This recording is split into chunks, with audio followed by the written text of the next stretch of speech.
So the name of this third chapter is Definition and Formation of Contract, Part 3. See, definition and formation of contract part 3 मध्ये काय आहे तर consideration. कन्सिडरेशनशी related जे questions आहेत ते आपल्या थर्ड टॉपिकमध्ये आहेत. सो आपण तो टॉपिक जो आहे तो स्टार्ट करूया. So this is the first question: what is consideration and what are the rules as to consideration? So consideration म्हणजे काय आहे and what are the rules relating to the consideration? So त्याचे rules काय आहेत किंवा त्यामधले जे एलिमेंट्स आहेत ते काय आहेत ते आपण आता स्टार्ट करूया. See, consideration. Consideration means something in return. आपण फर्स्ट टॉपिक पासून बघतोय. कॉन्ट्रॅक्टच्या इसेन्शियल्स मध्ये कन्सिडरेशन एक पार्ट होता. See consideration means something in return. त्या कॉन्ट्रॅक्टच्या बदल्यात त्याचा मोबदला म्हणून काय करायचं आहे? Promise, price of that promise. मग त्या प्रॉमिसच्या मोबदल्यात त्याची प्राइस काय असेल? That is the consideration. Consideration is very essential part of contract. जर कन्सिडरेशन नसेल तर कॉन्ट्रॅक्ट हे व्हॅलिड होणार नाही. So consideration is most important part and very essential part of contract. So कोणतंही कॉन्ट्रॅक्ट हे व्हॅलिड होण्यासाठी किंवा कॉन्ट्रॅक्ट बनण्यासाठी कन्सिडरेशन हे इम्पॉर्टंट असणार आहे. Consideration is is may be in cash or kind. मग ते कन्सिडरेशन हे कॅशच्या फॉर्ममध्ये असेल किंवा ते कॅश ऑर एनी काइंड. मग ती वस्तू असेल एखादा किंवा कॅश असेल किंवा असंही सांगितलं असेल टू डू समथिंग किंवा हे कॉन्ट्रॅक्ट आहे, हे कॉन्ट्रॅक्ट कंप्लिशनच्या नंतर तू हे करायचंयस किंवा नॉट टू डू समथिंग किंवा हे तू करू नयेस. That is the consideration. त्या प्रॉमिसच्या अगेन्स्ट काय मोबदला आहे किंवा काय त्याची प्राइस काय आहे, दॅट इज द कन्सिडरेशन. म्हणजेच काय? That is something in return. त्या कॉन्ट्रॅक्टच्या रिटर्न मध्ये काय मिळतंय. So that is the meaning of consideration. Now we will see the definition of consideration. सगळ्यांना स्क्रीन विजिबल आहे? Is my screen is visible? Okay. So we will see section 2 subsection D Indian Contract Act 1872 says that when at the desire of promisor the promisee or any other person has done or or abstain from doing. See, at the desire of promisor. जो promisor असणार आहे तो offer जी आहे ती offer करणार आहे. तो त्याचं जे प्रपोजल आहे ते तिथे ऑफर करणार आहे. And promisee means the acceptor or acceptor of the promise. तो जे प्रॉमिसी आहे तो ते प्रपोजल जे आहे तो ॲक्सेप्ट करणारा असणार आहे. मग ते ॲक्सेप्ट त्याने केलं असेल किंवा ते त्याने अवॉइड केलं असेल तो त्याचा प्रश्न आहे प्रॉमिसीचा. So when the desire of promiser, जेव्हा प्रॉमिसरची डिझायर असेल, प्रॉमिसरला वाटलं असेल एखादी ऑफर करावी, the promisee or any other person has done or abstain from doing. मग तेव्हा जेव्हा प्रॉमिसरची डिझायर असेल की एखादी ऑफर करावी, त्याने ऑफर केल्यानंतर मग तो प्रॉमिसी किंवा any other person has done, मग तो ते ॲक्सेप्ट करेल किंवा नाही करणार किंवा ते त्या ऑफरमध्ये जे कन्सिडरेशन आहे ते कन्सिडरेशन कंप्लीट करेल or abstain from doing means ते अवॉइड करेल. Next or does or abstain from doing. मग ते करेल किंवा ते तो अवॉइड करेल. Or promises to do or abstain from doing. मग तो फ्युचरमध्ये जर करणार असेल तर तो करेल सुद्धा किंवा तो फ्युचरमध्ये सुद्धा ते करणार नाही. Something such act or abstentions of promise is called consideration. मग तो जे कन्सिडरेशन आहे किंवा ती जी ॲक्ट आहे, ती जी कृती आहे ती करेल किंवा नाही करणार, ती अवॉइड करेल, दॅट इज द कन्सिडरेशन. मग त्या ऑफरच्या अगेन्स्ट त्यांनी काय कन्सिडरेशन दिले, मग ते कन्सिडरेशनमध्ये एखादे ॲक्ट आहे किंवा ॲक्ट मीन्स तिथे काही करायचं आहे, to do something or not to do something किंवा हे ऑफर कंप्लीट झाल्यानंतर हे तू करायचं आहेस किंवा हे तू करायचं नाही आहेस. That is to do something or not to do something. That is the consideration. हे कन्सिडरेशन आहे. मग ते कन्सिडरेशन कंप्लीट करेल तो प्रॉमिसी किंवा ते ॲबस्टेन करेल, दॅट इज अवॉइड करेल ते. सो ही आहे कन्सिडरेशनची definition. Basic meaning of consideration is something in return. त्या ऑफरच्या मोबदल्यात त्याला काय मिळतंय, त्या कॉन्ट्रॅक्टच्या मोबदल्यात त्याला काय मिळतं, that is the consideration.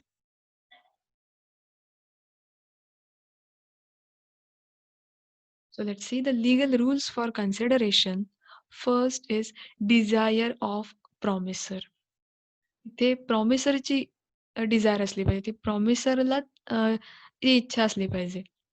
A consideration must move at the desire of promiser. जर प्रॉमिसरची डिझायर नसेल तर कन्सिडरेशन तिथे मूव्ह होणार नाही, ते तिथे एक्झिस्ट होणार नाही. जेव्हा एखादा प्रॉमिसर ठरवेल, त्याची जर डिझायर असेल काही ऑफर करायचं आणि त्या ऑफरमध्ये काही कन्सिडरेशन त्याला द्यायचं असेल, ते कन्सिडरेशन जे आहे ते at the desire of promisor it move. जर प्रॉमिसरची डिझायर असेल तर ते कन्सिडरेशन तिथे मूव्ह होतं. अन act an act done without desire or request of promisor which does not come within the definition of consideration. मग असा कोणताही ऍक्ट जो विदाउट डिझायर और विदाउट रिक्वेस्ट ऑफ प्रॉमिसर केला असेल तर तो कन्सिडरेशनच्या डेफिनेशनमध्ये कुठेही कन्सिडर केला जाणार नाही. जर प्रॉमिसरने सांगितलं असेल की एखादी पर्टिक्युलर ऍक्ट आहे किंवा पर्टिक्युलर एखादी गोष्ट आहे ती करायची आणि जर ती कंप्लीट केली तर ते कन्सिडरेशन मानलं जाईल. बट जर प्रॉमिसरची प्रॉमिसरची डिझायर नसेल किंवा त्याने कोणतीही रिक्वेस्ट केली नसेल आणि तरी एखादी कृती केली गेली तर ती कन्सिडरेशनमध्ये ग्राह्य धरली जात नाही. That's why an act done without desire or request of promisor which does not come within the definition of consideration. मग असं कोणताही ऍक्ट किंवा कोणतीही कृती जी त्याच्या डिझायर विदाउट डिझायर प्रॉमिसरच्या डिझायर नसताना सुद्धा एखाद्या प्रॉमिसीने केली असेल तर ती कन्सिडरेशनच्या डेफिनेशनमध्ये येत नाही. सो इथे desire of promisor is very important. जर प्रॉमिसरची इच्छा असेल, जर प्रॉमिसरची डिझायर असेल तरच ते कन्सिडरेशन तिथे मानलं जाईल. त्याची जर डिझायर नसेल, त्याने रिक्वेस्ट केली नसेल आणि तरी सुद्धा एखादी ऍक्ट किंवा एखादी कृती प्रॉमिसीने केली असेल तर तिचा काही संबंध तिथे कन्सिडरेशनशी येणार नाही. That is which is not come within the definition of consideration. मग ते कन्सिडरेशनच्या डेफिनेशनमध्ये कुठेही बसत नाही. For example, A built a market at the request of collector. A built a market at the request of collector of the place. See, A ने market build केलेलं आहे at the request of collector of place. मग collector of place जो आहे त्याच्या रिक्वेस्टवरून ए ने market build केलेलं आहे. B promise to pay a commission on article sold in market. मग बी ने प्रॉमिस केलंय ए ला की त्याचे जे आर्टिकल्स आहेत, त्याचे जे गुड्स आहेत ते त्या मार्केटमध्ये सेल केल्यानंतर काही कमिशन जे आहे ते कमिशन तो ए ला पे करेल. C, it was held that B's promise did not constitute a valid consideration. आता या पूर्ण एक्झाम्पलमध्ये ए ने मार्केट बिल्ड केलंय कशासाठी? At the request of collector of place. मग जो त्या प्लेसचा कलेक्टर आहे त्याच्या रिक्वेस्टवरून ए ने मार्केट बिल्ड केलंय. सो इथे बी ने जरी ए ला प्रॉमिस केलं असेल की तो कमिशन देईल त्याचे जे काही आर्टिकल्स सोल्ड होत आहेत त्याच्याशी रिलेटेड, तरीही it was held that B's promise did not constitute any valid consideration. तरी सुद्धा बीचं जे प्रॉमिस आहे ते कुठेही व्हॅलिड कन्सिडरेशन नसणार आहे. Because A did not build a market at the request of B. Because त्याचं रिझन काय असेल तर ए ने जे मार्केट बिल्ड केलंय ते बीच्या रिक्वेस्टवरून नाही केलंय. म्हणून इथे ते कन्सिडरेशन जे आहे ते व्हॅलिड कन्सिडरेशन होणार नाही. बिकॉज ए ने जे मार्केट बिल्ड केलंय ते कलेक्टर ऑफ प्लेसच्या रिक्वेस्टवरून केलेलं आहे. त्याचा बीशी काही संबंध येत नाही. बी ने प्रॉमिस केलंय ए ला की तो कमिशन देईल. But that was not valid consideration. ते कन्सिडरेशन जे आहे ते व्हॅलिड होणार नाही. बिकॉज ए ने बीच्या रिक्वेस्टवरून मार्केट चालू केलं नव्हतं. तर त्याने मार्केट जे ओपन केलंय किंवा त्याने जे मार्केट बनवलेलं आहे ते कलेक्टर ऑफ प्लेसच्या रिक्वेस्टवरून बनवलेलं आहे. सो कोणतंही कॉन्ट्रॅक्ट हे व्हॅलिड होण्यासाठी ती जी रिक्वेस्ट आहे किंवा ती जी डिझायर आहे ही प्रॉमिसरची असणं इम्पॉर्टंट असतं. जर ती प्रॉमिसरची डिझायर नसेल, विदाऊट त्याच्या डिझायर शिवाय किंवा without any request of promiser जर काही ॲक्ट केलं असेल, काही तिथे कृती केली असेल, तर ती कन्सिडरेशनच्या डेफिनेशनमध्ये कुठेही येणार नाही.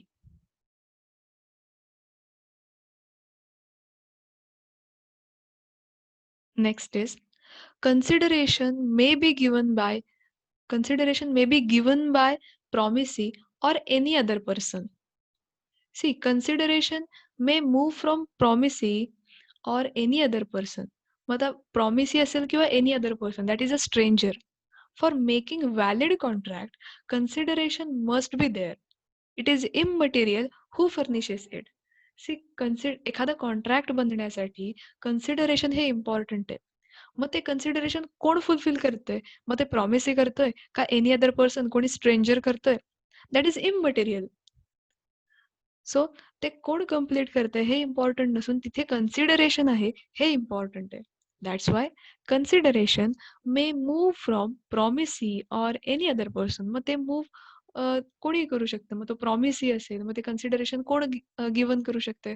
एखादा प्रॉमिसी देईल किंवा एखादा एनी अदर पर्सन, कोणी स्ट्रेंजर असेल, तर तो ते कन्सिडरेशन कंप्लीट करेल.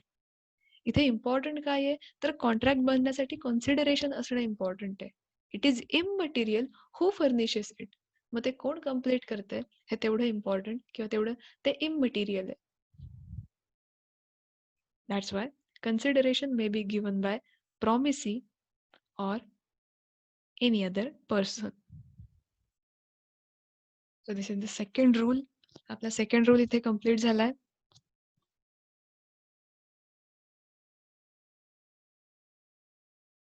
Third is consideration may be past, present or future. Consideration may be past, may be present और मे बी फ्युचर. मग ते कसंही असू शकतं. पास्ट मधलं सुद्धा असू शकतं, प्रेझेंट मधलं सुद्धा असू शकतं किंवा फ्युचर मधलंही असेल. Where the promiser has received consideration before the date of promise, it is past consideration. See, जेव्हा promiser has received consideration before the date of promise, प्रॉमिसच्या डेटच्या आधीच जर ते कन्सिडरेशन त्याला रिसिव्ड होत असेल, that is a past consideration. When the promiser receives consideration simultaneously with his promise, it is present consideration. जेव्हा एखादा प्रॉमिसर त्याचं जे कन्सिडरेशन आहे तर त्याच्या प्रॉमिस सोबतच रिसिव्ह करते, सायमल्टेनियसली दोन्ही जे ऍक्ट आहेत ते होतात. म्हणजे काय, तर इथे प्रॉमिस सुद्धा कम्प्लीट होत आहे प्लस त्याला कन्सिडरेशन सुद्धा सायमल्टेनियसली मिळते. सो दोन्ही जे ऍक्ट आहेत ते ऍट द सेम टाइम एकाच वेळेला होत आहेत. That is present consideration. Next is where the promiser has to receive consideration in future for his promise, it is future consideration. मग जेव्हा एखादा प्रॉमिसर त्याचं जे कन्सिडरेशन आहे हे फ्युचर मध्ये रिसिव्ह करतोय, त्याने आत्ता प्रॉमिस केलंय बट त्याचं जे कन्सिडरेशन आहे हे आत्ता मिळतंय का, तर नाही, हे फ्युचर मध्ये मिळतंय. That is future consideration. So consideration may B past, present और फ्युचर. मग ते पास्टमध्ये केव्हा असेल, जर प्रॉमिस केलेलं आहे आणि त्याच्या आधीच त्याला कन्सिडरेशन रिसिव्ह झालं असेल, that is past consideration. Because promise हे आत्ताच आहे बट त्याला कन्सिडरेशन हे आधीच मिळालेलं आहे. So past consideration. Present consideration कसं असेल, तर प्रॉमिस सुद्धा आत्ता आहे अँड त्याचं जे कन्सिडरेशन जे आहे ते सुद्धा सायमल्टेनियसली ह्या दोन्ही ज्या ऍक्ट आहेत त्या एकाच वेळेला होत आहेत किंवा प्रॉमिस सोबतच त्याचं जे कन्सिडरेशन आहे ते त्याला रिसिव्ह होत आहे. That is present consideration. What about future consideration? Future consideration means आत्ता प्रॉमिस केलेलं आहे बट त्याचं जे कन्सिडरेशन आहे हे आत्ता मिळत नाहीये, इन फ्युचर त्याला नंतर ते मिळेल. That is future consideration. This is the third rule, that is consideration may B past, may be present और फ्युचर. मग ते मे बी पास्ट मधलं असेल किंवा ते प्रेझेंट मध्ये असेल किंवा ते फ्युचर मधलं असेल.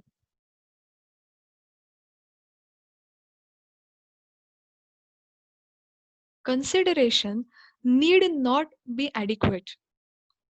See, consideration means something in return which need not necessary to equal in the value of something given.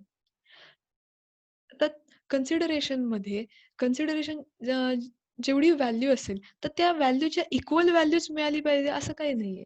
It need not to be adequate. अगदी सेमच अमाउंट किंवा सेम जे काही आहे ते रिटर्नमध्ये आलं पाहिजे, असं तिथे काही कंपल्शन नाहीये. For example, A agrees to sell a horse of worth rupees 1,00,000 for rupees 90,000. आता एने त्याचा जो हॉर्स आहे तो सेल करायला काढलेला आहे. त्याची व्हॅल्यू किती आहे? 1,00,000 रुपीज आहे.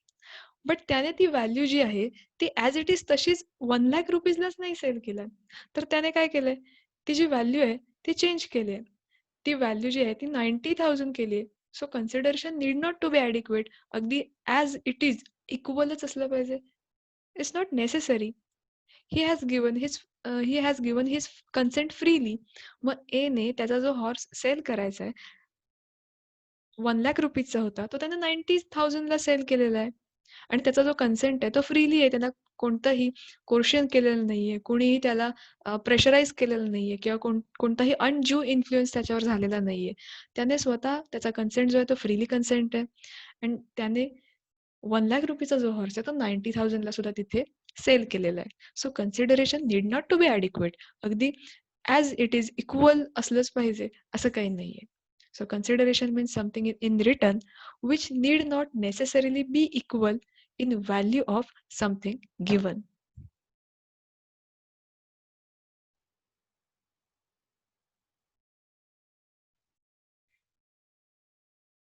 सो आपल्या इथे 3 रूल्स जे आहेत ते कंप्लीट झालेत.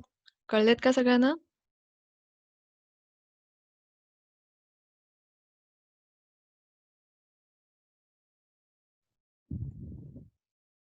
सो आपण जो 4th रूल आहे तो बघूया.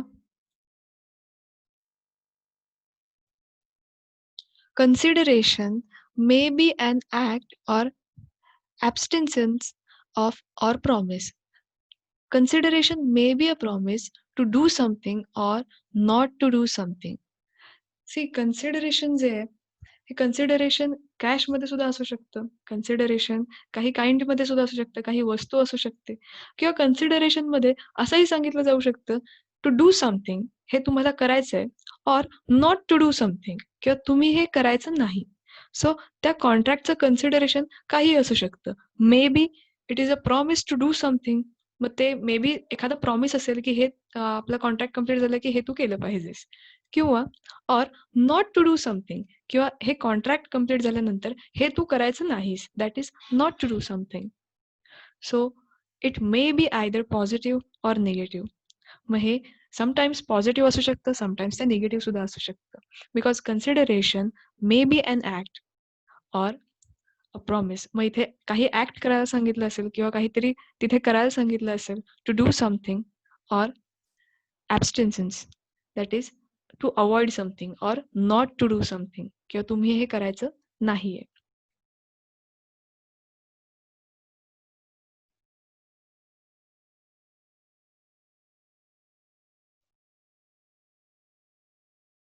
Next is consideration must be lawful. According to section 10, all agreements are contracts if they are made for lawful consideration. See first, all agreements are contracts. जे agreements आहेत सगळी agreements ही contract असू शकतात. आता first चॅप्टरमध्ये आपण एक पॉइंट बघितला होता की कॉन्ट्रॅक्ट कसं बनतं. फर्स्ट, एखादं जे प्रपोजल आहे, एखादं प्रपोजल ऍक्सेप्ट केल्यानंतर ते प्रॉमिस बनतं. ठीक आहे. आणि जे प्रॉमिसेस आहेत, every promise and every set of promise forming a consideration is known as an agreement. म्हणजे प्रॉमिस आहे किंवा काही सेट ऑफ प्रॉमिसेस आहेत, जर ते कन्सिडरेशन फॉर्म करत असतील तर ते ॲग्रीमेंट होतात. And agreement which is enforceable at law is known as a contract. आणि जे ॲग्रीमेंट लॉने इन्फोर्सिएबल केलेलं आहे त्याला कॉन्ट्रॅक्ट असं म्हणू शकतो. ह्या सगळ्या एकमेकावर डिपेंड असणाऱ्या गोष्टी आहेत. जर एखादं प्रपोजल ॲक्सेप्ट केलं तर ते प्रॉमिस बनणार आहे. आणि असे जे प्रॉमिसेस आहेत किंवा सेट ऑफ प्रॉमिसेस आहेत त्याला जर कन्सिडरेशन त्यांनी फॉर्म केलं असेल तर डेफिनेटली ते ॲग्रीमेंट बनणार आहे. आणि अशी जी ॲग्रीमेंट्स आहेत which is enforceable by law, जर लॉने ती इन्फोर्सिएबल केली असतील तर ती सगळी ही कॉन्ट्रॅक्ट बनणार आहेत. So all agreements are contract. जी सगळी ॲग्रीमेंट आहेत ही कॉन्ट्रॅक्ट बनू शकतात. If they are made for lawful consideration, जर त्यांचं जे कन्सिडरेशन आहे हे लॉफुल असेल तर all agreements are contracts. So consideration should be lawful, otherwise the agreement is void. जर कन्सिडरेशन जे आहे ते लॉफुल नसेल देन ॲग्रीमेंट इज वॉइड. जर तिथे काही इलिगल गोष्टी घडत असतील, काही अनलॉफुल गोष्टी ते घडत असतील, for example smuggling or drugs plant केले असतील किंवा स्मगलिंग होत असेल, एखादा मर्डर झाला असेल, so these are the illegal activities. या इलिगल ॲक्टिव्हिटीज आहेत, अनलॉफुल ॲक्टिव्हिटीज आहेत. सो कन्सिडरेशन जे आहे ते लॉफुल असलं पाहिजे. जर अनलॉफुल ॲक्टिव्हिटीज तिथे घडत असतील then the agreement is void. Then ते जे ॲग्रीमेंट आहे हे वॉइड होणार आहे. Void means it is not valid. Every agreement of which the consideration is lawful is void. ज्या ॲग्रीमेंटचे कन्सिडरेशन्स ही अनलॉफुल असतात किंवा तिथे अनलॉफुल ॲक्टिव्हिटीज घडत असतील then it should be void. मग ती ॲग्रीमेंट जी आहेत ती वॉइड ॲग्रीमेंट्स होतात. Void agreement means it is the agreement which is invalid. जे ॲग्रीमेंट लॉच्या कायद्यामध्ये कुठेही बसत नाही किंवा ते व्हॅलिड नाहीये, that is void. So consideration must be lawful.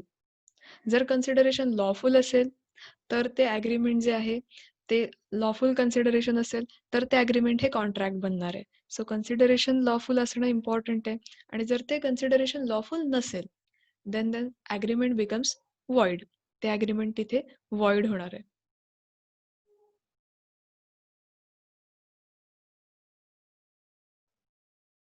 Consideration must be real and not illusory or impossible. Illusory means imaginary or impossible.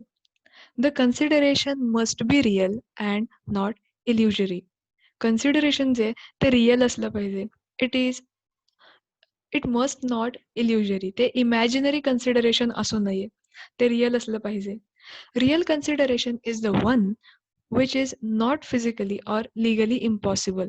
Physically or legally जी गोष्ट इम्पॉसिबल होणार नाही दॅट इज रिअल कन्सिडरेशन. म्हणजे ज्या गोष्टी possible आहेत, physically ज्या possible आहेत, legally ज्या पॉसिबल आहेत, that is real consideration.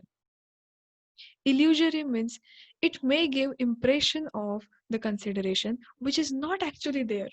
Illusory means imaginary concepts. इथे imaginary जर काही असेल that then तिथे कन्सिडरेशन जे आहे ते तिथे कम्प्लीट नाही होणार. Illusory means it may given the impression of consideration which is not actually there. ते तिथे नाहीच आहे आणि तरी सुद्धा ते आहे असं दाखवलंय. That is imaginary. आपण ज्या इमॅजिनरी थिंग्स असतात तशा प्रकारे. So it should not be imaginary. It must be real. ते रिअल असणं इम्पॉर्टंट आहे. रिअल मीन्स रिअल कन्सिडरेशन कसं असणार आहे, जे कन्सिडरेशन फिजिकली पॉसिबल आहे, जे लिगली पॉसिबल आहे, ते रिअल कन्सिडरेशन असणार आहे. इथे काय म्हटलंय, real consideration is one which is not physically or legally impossible. Physically or legally impossible नसलं पाहिजे, मीन्स ते फिजिकली पॉसिबल असलं पाहिजे. So consideration must be real and not illusory, that means imaginary or impossible. तर इथे आपले जे रूल्स आहेत हे इथे कम्प्लीट झालेले आहेत. That is what is consideration and what are the rules as to consideration. आपण जे पॉइंट्स आहेत ते एकदा रिवाइज करूया. First rule that is the desire of promisor. It is important that is desire of promiser. जर प्रॉमिसरची Dzire असेल तर ते कन्सिडरेशन तिथे मूव्ह होणार आहे. Because promiser means the person who offer something. जो ऑफर करणार आहे that is the promiser. So त्याची जर डिझायर असेल तर ते कन्सिडरेशन मूव्ह होणार आहे. जर इथे प्रॉमिसरची डिझायर नसेल, त्याने रिक्वेस्ट केलेली नसेल, देन ते जे कन्सिडरेशन आहे हे कन्सिडरेशनच्या डेफिनेशनमध्ये कुठेही येणार नाही. Next, consideration may be given by promisee मग जे कन्सिडरेशन आहे हे फुलफिल करण्यासाठी, कंप्लीट करण्यासाठी ते प्रॉमिसेस सुद्धा कंप्लीट करू शकतो और any other person. Any other person means stranger. Contract complete होणं इम्पॉर्टंट आहे. It is immaterial who furnishes it. Contract contract complete होण्यासाठी तिथे कन्सिडरेशन इम्पॉर्टंट आहे आणि मग ते कन्सिडरेशन तो प्रॉमिसिंग फुलफिल करतोय किंवा एनी अदर पर्सन किंवा तो स्ट्रेंजर कंप्लीट करतोय. कॉन्ट्रॅक्ट कंप्लीट होणं इम्पॉर्टंट आहे. That's why it may be given bye promisee or any other person. Third is consideration may be past, present or future. Consideration past मध्ये सुद्धा असू शकतं, present मध्ये सुद्धा and future मध्ये सुद्धा. See, what about past? Promiser receive consideration before the date of promise. Promise होण्याच्या आधीच जर त्याला consideration receive झालं असेल, then it is a past consideration. Promise होताना सायमल्टेनियसली कन्सिडरेशन जे आहे ते रिसीव्ह होतंय. That means present consideration. Promise आता होतंय बट त्याचं जे कन्सिडरेशन आहे ते त्याला फ्युचरमध्ये रिसीव्ह होणार आहे. That is future consideration. Next is consideration need not to be adequate, means equal in the value. Something is given. आता जे कन्सिडरेशन आहे ते इक्वल असणं तितकंच इम्पॉर्टंट नाहीये. ॲडिक्वेट असणं कसं इम्पॉर्टंट नाहीये. बिकॉज कन्सिडरेशन जे आहे, आता इथे एक एक्झाम्पल दिलंय. जो हॉर्स आहे तो सेल करायचा आहे. हॉर्सची व्हॅल्यू तिथे 1,00,000 रुपीज आहे. बट त्याने ते 90,000ला सेल केलंय. That is his consent. त्याने त्याच्या कन्सेंटने त्याचा जो हॉर्स आहे तो सेल केलेला आहे. तिथे कन्सिडरेशन जे आहे ते 1,00,000 रुपीजचं त्याने 1,00,000 रुपीज नाही ठेवलंय, इक्वली नाही ठेवलंय. त्यात तो चेंजेस करू शकतो. So consideration need not be adequate. तिथे ॲडिक्वेटच अमाऊंट हवी असं काही नाहीये. Next, consideration may be an act or abstinence of or promise. मग कन्सिडरेशन मध्ये काही करायला सांगितलं असेल, it may be an act means to do something, or abstinence means not to do something. That means avoiding something, काहीतरी avoid आपण करतोय. मग कन्सिडरेशन मध्ये काही करायला सांगितलं असेल, to do something or not to do something, किंवा हे कॉन्ट्रॅक्ट झाल्यानंतर हे करायचं नाही. That is not to do something. Consideration must be lawful. Consideration जे आहे ते लॉफुल असणं इम्पॉर्टंट आहे. बिकॉज जर ते लॉफुल नसेल then it will be void.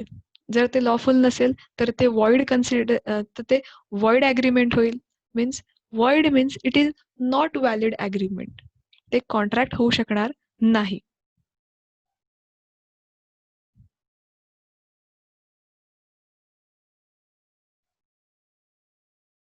Consideration must be real and not illusory or impossible. जे कन्सिडरेशन आहे इट मस्ट बी रिअल. त्या ज्या गोष्टी कन्सिडरेशन जे आहे ते रिअल असणं इम्पॉर्टंट आहे. ते इमॅजिनरी असू नये. मीन्स इल्युजरी मीन्स इमॅजिनरी गोष्टी आहेत की ज्या ऍक्च्युअली तिथे नाहीयेत. तर तसं असून चालणार नाही. ज्या गोष्टी फिजिकली अँड लिगली पॉसिबल आहेत त्या रिअल कन्सिडरेशन आहेत. So consideration must be real. So इथे आपले जे कन्सिडरेशनचे रूल्स आहेत हे आपले रूल्स कंप्लीट झालेत. थर्ड चॅप्टर मधला